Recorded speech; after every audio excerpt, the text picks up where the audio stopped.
সবসময় শক্তির বড়াই করা ভারতের বাহাদুরিতে এবার ছেদ পড়েছে। ধীরে ধীরে ভয়াবহ অর্থনৈতিক বিপর্যয়ের দিকে ধাবিত হচ্ছে দক্ষিণ এশিয়ার বৃহত্তম জনসংখ্যার এই দেশটি। বিগত ৩ সপ্তাহ ধরে ভারতের বৈদেশিক মুদ্রার রিজার্ভ হ্রাসের ধারা অব্যাহত রয়েছে। সর্বশেষ ২০ ডিসেম্বর শেষ হওয়ার সপ্তাহে দেশটির রিজার্ভ আরও $৮৫০ কোটি বা $৮.৫ বিলিয়ন কমেছে। গত ১ মাসের মাঝে এটি সর্বোচ্চ। এছাড়া গত ৭ মাসের মধ্যে এটি ভারতের সর্বনিম্ন রিজার্ভ। বিশ্বে বৈদেশিক মুদ্রার রিজার্ভে চতুর্থ অবস্থানে রয়েছে ভারত, অর্থাৎ চীন, জাপান ও সুইজারল্যান্ডের পরেই ভারতের অবস্থান।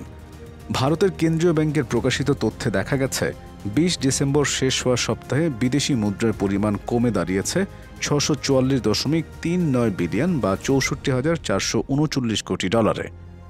এর আগে ১৩ ডিসেম্বর শেষ হওয়ার সপ্তাহে রিজার্ভ $১.৯৮ বিলিয়ন কমে $৬৫২.৮৭ বিলিয়ন দাঁড়িয়েছিল।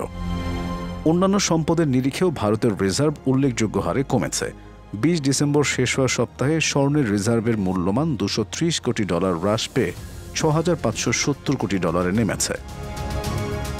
স্পেশাল ড্রয়িং রাইটস কমেছে $১১.২০ কোটি, কমে দাঁড়িয়েছে $১,৭৮৮ কোটি। এছাড়া আন্তর্জাতিক মুদ্রা তহবিল IMF-এ সংরক্ষিত রিজার্ভ কমেছে $২.৩০ কোটি, যা কমে দাঁড়িয়েছে $৪,২১৭ কোটি। ২৭ ডিসেম্বর শুক্রবার বিদেশি মুদ্রার রিজার্ভের সাপ্তাহিক তথ্য প্রকাশ করেছে reserve bank of India RBI। তাতে বলা হয়েছে গত ১ মাসের মধ্যে এই পতন সর্বাধিক। এর আগের ২ সপ্তাহে $৫২০ কোটি কমেছে। পরপর ৩ সপ্তাহ বিদেশি মুদ্রার রিজার্ভ এভাবে কমে যাওয়া চিন্তার কারণ বলে মনে করছেন বিশ্লেষকরা। এর আগে ২২ নভেম্বরের শেষ হওয়া সপ্তাহে রিজার্ভ পতনের হার ছিল সবচেয়ে বেশি। ওই সপ্তাহে $১,৭৮০ কোটি হারিয়েছিল RBI।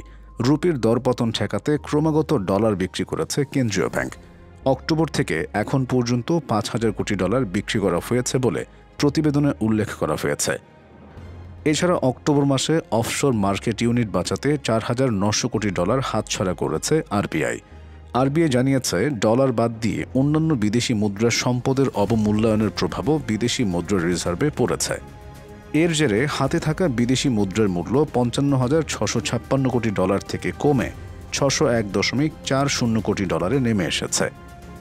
ডলার শক্তিশালী হওয়ার সঙ্গে সঙ্গে ইউরো, পাউন্ড বা ইয়েনের মতো বিদেশি মুদ্রাগুলোরও দরপতন হয়েছে।